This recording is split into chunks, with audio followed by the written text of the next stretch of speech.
Only take. All right. So today we're going to be talking about EQ versus IQ. All right.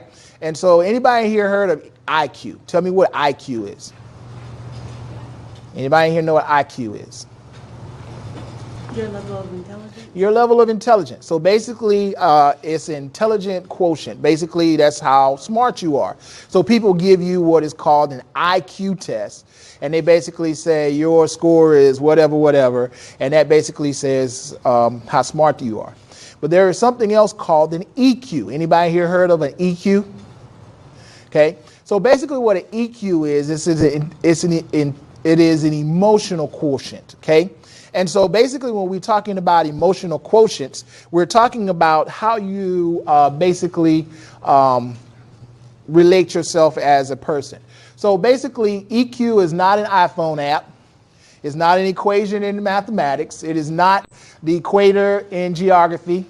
It is not an earthquake. It is not equinox. Anybody know what equinox is? A car? Okay, we'll go with that. And the equivalency so basically EQ is something else. And I've already told you basically what it is. But let's think about it. Do you ever wonder why people with high IQ, people who are highly intelligent, but they struggle in life while others succeed? I have a friend of my wife's who had a very, very high IQ. Her SAT scores were almost near perfect in math, okay? However, if you look at her life now, she would be one that you says, why is she where she is, okay? Even she's so smart, why is she like not have a good job, stable, things like that, okay? And so have you ever seen somebody that is very, very, very smart, but you wonder why they're kind of like struggling in the areas of life where we kind of measure success? Have y'all ever seen that? Okay. So basically when we're talking about IQ and EQ, okay, emotional intelligence or EI describes the ability or the capacity to perceive, assess, manage the emotions of oneself and of others. The emotional quotient, which is EQ, is how one measures their emotional intelligence. Okay, so we're talking about excitement and happiness, sad, anger, scared, tender. So you can see these colors right here. Tell me, which color are you right now? Right now, happy. So. Green. What you be green? Okay. What color? Purple. Pink. Green. Okay. Green. Okay. Green. Pink. Yellow. Okay. So basically all of y'all have all of these, okay, different emotions that are in the room right now. And so basically the first component of EQ is going to be self-awareness. That means that you're able to understand your own moods and emotions, okay? All of you were really quick to give me a color that you are right now because you have self-assessed yourself, okay? And being able to know what your mood and your emotions are right now. So the next major component of EQ is going to be self-management. That means having control over your emotions before you act, okay? I like to say it all starts with your thinking, okay? Because what you think leads to what you will do. So if you are thinking wrong, guess what? You're going to do wrong. And there was an article this week where a bank put $125,000 in this couple's bank account. Okay. And what do you think that they did? They spent it. They went and bought jet skis. They loaned $17,000 to one of their friends. They bought 2 SUVs. But guess what happened this week? They were arrested for taking the money.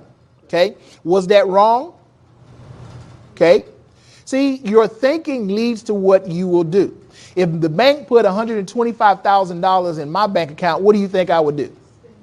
I would call them and report it. Okay? Because if you are thinking wrong, you're going to do wrong. And if you the bank put $125,000 in your bank account, is that your money? Okay? If I had $25 in my pocket right now and you stuck your hand in my pocket and you took it out, would you be doing what is right? Okay, so you're thinking, when you think wrong, you do wrong. Okay, and a lot of times people don't do wrong because they're thinking wrong. They actually do wrong because they're not thinking. Okay, and they just do naturally what is inside of their body, what they've been exposed to, their experiences, and it leads for them doing wrong. Okay, and I talked to you even this summer. Those of you who were here, I talked about how to handle situations. And that all leads to self-management. Because if you are in an emotional state where you know that you are not having a good day, okay, are you going to make everybody else pay for you not having a good day? Because guess what? That's going to lead to you having an even worse day, okay? But if you learn how to control your emotions, okay, and you say, I'm not in a good mood right now, so I need to be careful with my words, or I need to be careful how I talk to people, okay? That is what emotional quotient is. Let's say you have a job, okay? How many of you went to Chick-fil-A? Okay? What is the thing that you realize about the people at Chick-fil-A? They're nice. They're always happy. The other night I went to Chick-fil-A and they didn't have any cookies. And did I act crazy? Okay, why not? So they were at crazy. They were so nice that I actually felt like it was my fault that they didn't have cookies. Okay, and so the people at Chick-fil-A, do you think they come to work every day feeling like saying it's my pleasure? Do you feel like every day they feel like dealing with y'all who come in there talking about my fries are burnt? This ketchup was already open. You think they feel like that? But no, they have self-management where they're able to control their emotions before they act. Yeah, ever thought about that? And just a plug, tonight we're going to have Chick-fil-A here in the RC3 room, and they're going to be interviewing people to come work for them. Okay? Now, ask yourself this question. If they came and they interviewed right now, and an administrator or a teacher, all of your teachers were standing there, and they were interviewing you, and then they turned around and they said, should I hire this student? What would your teachers and the administrators of this school say? Okay, that comes for self-awareness, knowing your emotions, self-management, because a lot of times how we're going to answer is based on how you have done these two things well. Your emotional quotient, EQ. So your social awareness, being able to develop a rapport with new people. What happens when you meet new people? You get new friends, right? And somewhere in a good book, it says that for you to have friends, you have to show yourself friendly. Okay? How many of you seen somebody who was walking down the street looking like this? And you went up and you was like, hey, how you doing? Now that's something that I do because I see y'all walking down the hall and y'all be like, and I'll start talking to you and I'll start up a conversation because I want your day to be good, because I know one of the things that I have to work on is my resting face, because my resting face looks like this. Now, what emotion do you think is coming out of me right now when I'm looking like this? Right. But I'm not angry. I'm just resting my face. So you got to work on your resting face. So my resting face looks like this right here. It look kind of cheesy, don't it? But what I'm doing on the outside, I'm actually kind of making my insides match my outside. Okay. So I force myself to smile.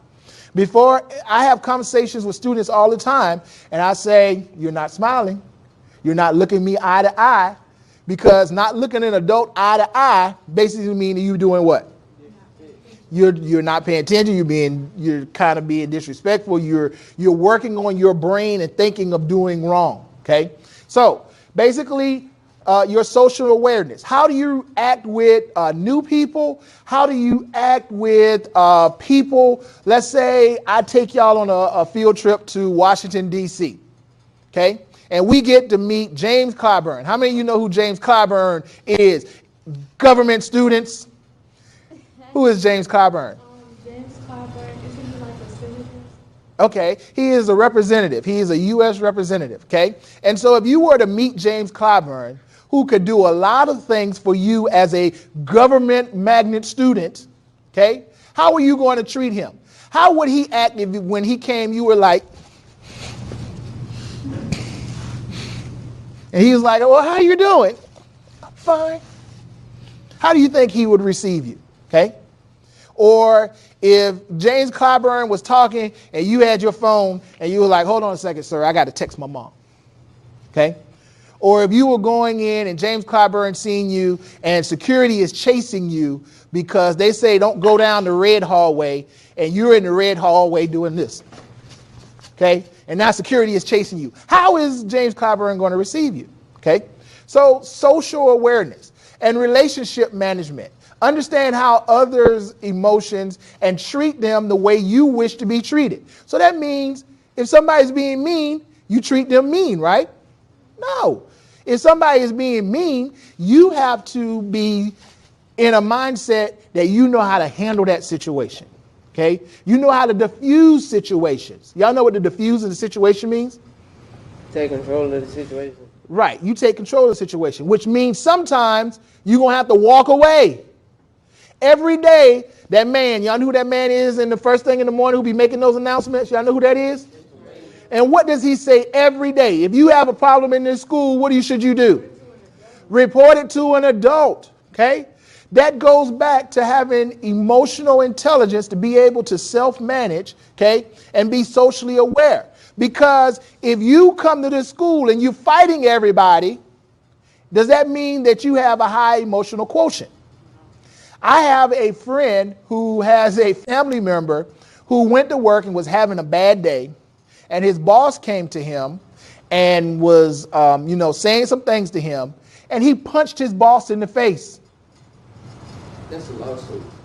And so his life changed in that moment because now it was hard for him to get a job because everywhere you go, the other people want to know about your references, your last job, what type of person you are, whatever. He couldn't get another job. So did it just affect him? No, it affected his ugly wife and his ugly children. Okay? And so basically the whole ugly family had to deal with this ugly situation. But if he would have just taken control of his emotions, there's no telling where he could go. When you learn how to have emotional control and you know how to control yourself and you display behaviors, guess what? People treat you differently. Okay?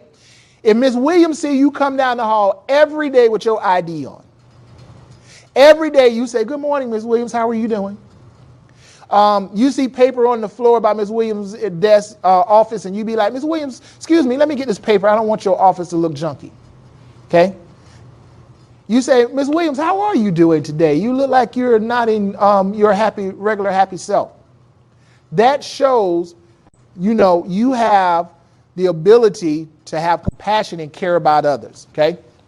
And so that is your emotional EQ. So right here, we talk about behavior competencies. And the first one says what? What's the first one? Oh, y'all don't know what the first one is.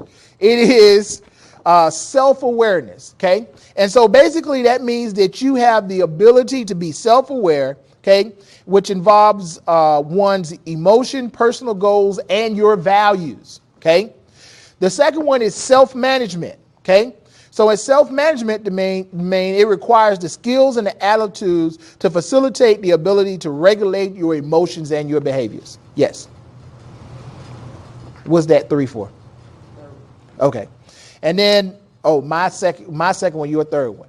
My next one is social awareness, which is the competency for social awareness so that you have the ability to take the perspective and have respect for those with different backgrounds and cultures. Are all of y'all exactly alike? Do all of y'all have the same values? So one of the things that you have to realize is if you're going to have a relationship with someone who has different values than you, you have to not only have self-awareness to know what your values are, but you have to be able to respect their values as well. Okay? Like I say yes, sir, and no, ma'am to people who are younger than me. Okay? That is a value for me. But I know some of you don't have those values. And so because I'm in a position of authority where I am helping to teach you, I may say to you, you should say yes, sir, no, ma'am, like that. Okay. But I am not going to hold you, be like, I'm not talking to you no more because you don't say yes, sir, no, ma'am. Okay. You understand that? All right. So my next one says relationships, being able to communicate clearly, listen actively, cooperate, and resist the inappropriate social pressures. Okay. Negotiating conflict and being able to seek help needed. That's what he tells you every morning. Okay. You have to be able to negotiate conflict. If I have a problem with Mr. Whaley, I can't go into the front office and start throwing stuff off of his desk and be like, you gonna treat me right. That's a scene from Lean on Me. Y'all saw that movie before? Okay. So Lean on Me. But I can't act that way. Okay. What I have to do is I have to be able to negotiate relationships. Okay. And understand that he is an authority over me. Even though I am an authority, he is an authority. So I have to be able to respect his authority. So I have to know how to talk to my boss. Okay. I don't go in and be like, look at here. Those kids got 6 minutes for class and they can't get to class on time. You gonna change it. Would you think it would work better if I was said, Mr. Whaley, have you noticed that the students aren't able to get to class in 6 minutes? Do you think that is a problem that we will be able to fix and rectify? What would be your suggestion for being able to help my students get to class better in that 6 minutes? Which one do you think would work better? Which one do you think is a higher emotional quotient? The second one, okay? And then my last one says being able to make responsible decisions, okay? Right now, they're talking about vaping, okay? And I'm not going to ask y'all who is in here vaping because I'm looking at your lips. Some of y'all look suspect. But you have to make good decisions because vaping right now, there are 2 people that are known cases that have died from doing the simple act of vaping, okay? And so you have to be to make good decisions and understand that even though everybody else might think that it's okay to put free radicals in your body, because anytime you smoke something or you burn something, you're releasing these free radicals that you learn about in physical science and chemistry that they're able to attach to your cells, be able to change the membrane structure of your cells, and be able to cause your cells to be able to multiply uncontrollably, which we call cancer. And now you have a cancer in your body that has been caused by you smoking. So therefore they have to stop the cancer. So they may cut off your jaw. Are you able to make decisions so that you don't even have to go down that road? People talk about drinking and driving. You have 15 people in your family that drink and drive every week. Please send their names to me so I know not to go on those streets where they are. But anyway, you have people that have been drinking and driving for years in your family. And my family has a high tolerance. Okay. But are you going to drink and drive? I thank y'all so much for this today. Y'all have a good one.